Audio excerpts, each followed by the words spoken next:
మీ business ఏదైనా మీ ఊర్లో promotion చేయాలంటే అది సుమన్ టీవీతోనే సాధ్యం. ఇప్పుడే సంప్రదించండి. ప్రభుత్వం ఏదైతే ఉందో విద్యని, విద్యా వైద్యని పేద ప్రజలకు, మధ్యతరగతి ప్రజలకు దూరం చేసే విధంగా కుట్ర పన్నుతా ఉంది. ఎన్నిసార్లు ప్రతిపక్షాలు కావచ్చు, వామపక్షాలు కావచ్చు, ప్రజా సంఘాలు కావచ్చు, కుల సంఘాలు కావచ్చు, ఏ రకంగా ఉద్యమాలు చేసినా కూడా కనీసం స్పందన లేకుండా ఏకపక్ష నిర్ణయంతో పోతా ఉన్నారు.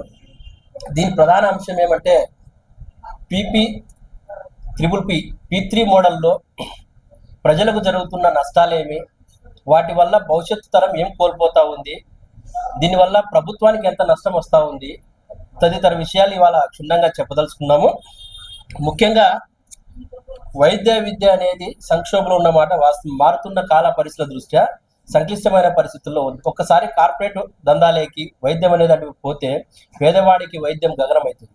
ఈరోజు కార్పొరేట్ వ్యవస్థ ఎలా ఉంటుందని చెప్పంటే ఫ్రీగా దొరకాల్సినటువంటి నీళ్ళని 10 రూపాయలు పెట్టి బాటిల్ కొనాల్సిన పరిస్థితికి వచ్చిందని చెప్పంటే రేపు పొద్దున పేదవాడికి ప్రైవేటీకరణ చేస్తే వైద్యాన్ని మరి ఎంత పెట్టి కొనాల్సి వస్తుంది అనేటువంటి విషయాన్ని ఒకసారి గౌరవ ముఖ్యమంత్రి గారు ఆలోచించాలా, మరి ఉన్నటువంటి మంత్రి గారు కూడా ఆ విషయాన్ని పునరాలోచించాలా. ఎందుకనంటే ఒక్కసారి ఆరోగ్యశ్రీ అనేటువంటి పథకాన్ని అప్పుడు డాక్టర్ వైఎస్ రాజశేఖర్ గారు ప్రవేశపెట్టిన పొద్దు సంక్షేమ ఫలంతో ప్రవేశపెట్టి కార్పొరేట్ వాళ్ళ భాగస్వామ్యం చేస్తే ఆ రోజు ఉన్నటువంటి పరిస్థితుల్లో సంక్షేమ పాలనలో వాళ్ళకి సరైన కాలంలో బిల్లులు రాగలిగినాయి కాబట్టి వాళ్ళు సక్రమంగా నడపగలిగినారు.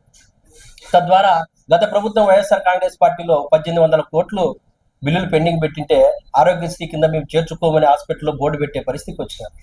ఇది కార్పొరేట్ వ్యవస్థ. మరి ఇటువంటి కార్పొరేట్ వ్యవస్థకి తిరిగి మీరు వైద్యాన్ని, విద్యని కూడా మీరు దారాదత్తం చేస్తా ఉన్నారని చెప్పంటే ఎటు తీసుకుపోతున్నారు మీరు రాష్ట్రాన్ని అని చెప్పని ఈ సందర్భంగా తెలియజేస్తా ఉన్నాము. ముఖ్యంగా లోకేష్ బాబు గారు కూడా మేము ఒకటే చెప్పదలుచుకున్నాము. సార్, మీరు కూడా ఎలక్షన్స్ ముందర 107 జీవోను రద్దు చేస్తాము, కేవలము సెల్ఫ్ ఫైనాన్స్ కిందటువంటి సీట్లు చేసినందుకే వైసీపీ ప్రభుత్వం మీద మీరు ఆ రోజు దుమ్మెత్తి పోసి ఈరోజు మనం అధికారంలోకి వచ్చిన పరిస్థితి ఉంది. మరి అలాంటప్పుడు ఆ జీవోని ఎందుకు మీరు రద్దు చేయలేకుండా ఇచ్చిన హామీని ఎందుకు విస్మరిస్తా ఉన్నారు? ఒకసారి పునరాలోచించాలని చెప్పి ఈ సందర్భంగా తెలియజేస్తా ఉన్నాను. ముఖ్యంగా P3 మోడల్ అనేది ఏమంటే పబ్లిక్ ప్రైవేట్ అండ్ పార్ట్నర్షిప్.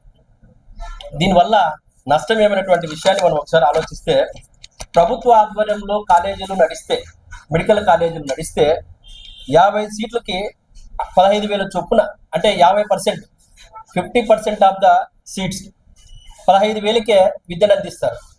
పేద తరగతి, బడుగు బలిగిన వర్గాలు, మెరిట్ ఉన్న విద్యార్థులు అందులో తక్కువ ధరకే వైద్య విద్యను అందుకునేటువంటి పరిస్థితి వస్తుంది. 35% ఉన్న సీట్లకి 12 లక్షల చొప్పున వసూలు చేస్తారు. మిగతా 15% ఎన్ఆర్ఐలకు సంబంధించి 20 లక్షల చొప్పున ఎన్ఆర్ఐ కోటా కింద 25 లక్షల చొప్పున గవర్నమెంట్ ఫీజు ఛార్జెస్ చేస్తుంది. ఒక్కసారి ఇది కింద వాళ్ళ కార్పొరేట్ వ్యవస్థలోకి వెళ్ళిపోతే ఫీజులు అనేటువంటి కావచ్చు, ఇన్ఫ్రాస్ట్రక్చర్ కావచ్చు, వాళ్ళ ఇష్టానుసారం కొద్ది వాళ్ళు చేసినటువంటి పరిస్థితి ఉంటుంది. మరి 50% సీట్లకి 15,000 చొప్పున కార్పొరేట్ వాడు మనకి ఇస్తాడా? సరే, దీనివల్ల మేలు జరుగుతుందని చెప్పని మీరు పదే మంత్రి గారు కావచ్చు, మీరు పదే చెప్తూ మేలు జరుగుతుందని చెప్పని 15% ఉచితంగా తక్కువ ఫీజుకి వెళ్ళినటువంటి కార్పొరేటర్లు మనకి ఇస్తారా? లాభాపేక్ష లేకుండా కార్పొరేట్ సంస్థలు సంక్షేమం కోసం పనిచేస్తాయా? మరి అటువంటి ప్రజా సంక్షేమం కోసం పనిచేసే హాస్పిటల్ అయితే ఇప్పుడు నారాయణ హృదయాలు కావచ్చు, అపోలో హాస్పిటల్ కావచ్చు, ఒక సెగ్మెంట్ కింద ఫ్రీగా పేద ప్రజలకు వైద్యం ఇవ్వచ్చు కదా, ఫ్రీ ఆఫ్ కాస్ట్ కింద చేయరు కదా. మరి అటువంటి వాళ్ళని నమ్మి మనం ఎట్లా వాళ్ళకి దారదత్తం చేస్తున్న విషయాన్ని ఒకసారి మీరు ఆలోచించాలా. అదే విధంగా దీని అంతటికీ మూలమైనటువంటి నీతి ఆయోగ్ అనేటువంటి ఒక చట్టం, దాని మీద వీళ్ళు ఆదర్శంగా తీసుకొని చేస్తారు. నీతి ఆయోగ్ అనేటువంటి ఏం చెప్తా ఉందని చెప్పంటే 2017లో మార్గదర్శకాల ప్రకారము ప్రైవేటు, ఇంతకుముందు వరల్డ్ బ్యాంక్ చెప్పిన విధానం ఏముందంటే ప్రైవేట్ అండ్ పార్ట్నర్షిప్. ప్రైవేట్ దానిలో ఎట్లా ఉంటుందంటే అదే ఒక నిమిషం ఉన్నది.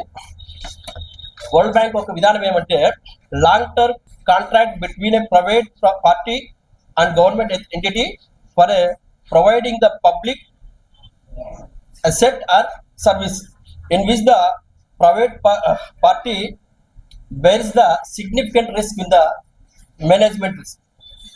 సో దీని అర్థం ఏమని చెప్పంటే ఒక సంస్థకి మనం ప్రైవేట్కి అప్పచెప్పిన తర్వాత లాభ నష్టాలు మరి మీరు పనితీరు దృష్ట్యా భరించాల్సిన బాధ్యత ఆ సంస్థదే.